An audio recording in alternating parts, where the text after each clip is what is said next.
नमस्कार, ESPN 9 news आप देख रहे हैं। आपके साथ मैं हूं अक्षय अग्रवाल। भारतीय जनता पार्टी इन दिनों लोकसभा चुनावों की तैयारियों में जुट गई है और अब उसने अपनी तैयारियों को बल भी देना शुरू कर दिया।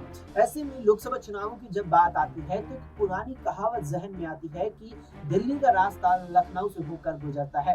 यानी दिल्ली में अगर केंद्र की सत्ता तक किसी पार्टी को पहुंचना है तो पहले लखनऊ वाले इस उत्तर प्रदेश को फतह कीजिए। देश की 543 लोकसभा सीटों में से सबसे ज्यादा 80 लोकसभा सीटें उत्तर प्रदेश में आती हैं, जहां बीजेपी ने मोदी लहर के नाम पर 2014 में 71 सीटें जीती थी, तो 2019 में भी बेहद ही बेहतर प्रदर्शन रहा था।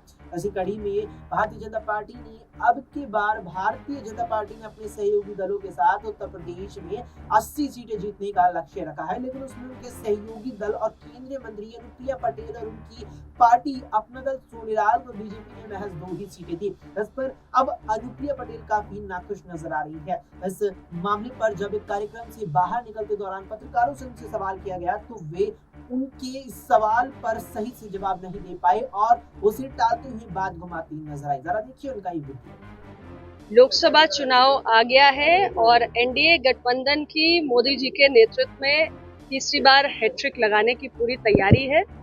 10 वर्ष में हमारी सरकार के जो कार्य रहे, चाहे देश की अर्थव्यवस्था हो जो 5वें नंबर पे पहुंची, या देश में बड़े पैमाने पर जो आधारभूत संरचनाओं का निर्माण हुआ, या देश की मान प्रतिष्ठा में जो अंतर्राष्ट्रीय स्तर पर इजाफा हुआ, इन सारी उपलब्धियों को आज देश का जो 96 करोड़ मतदाता है वो देख रहा है।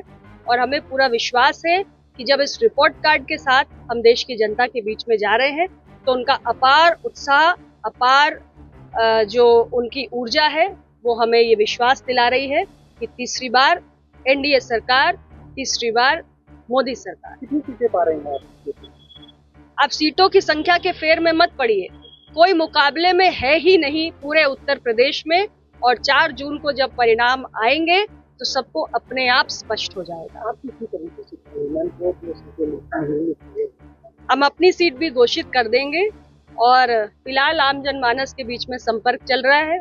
आज ही नहीं, पहले भी चलता रहा है। पूरा 10 साल ऐसे ही जनता के बीच में बनी रहती हूँ। नियमित काम है, वही कर रही हूँ।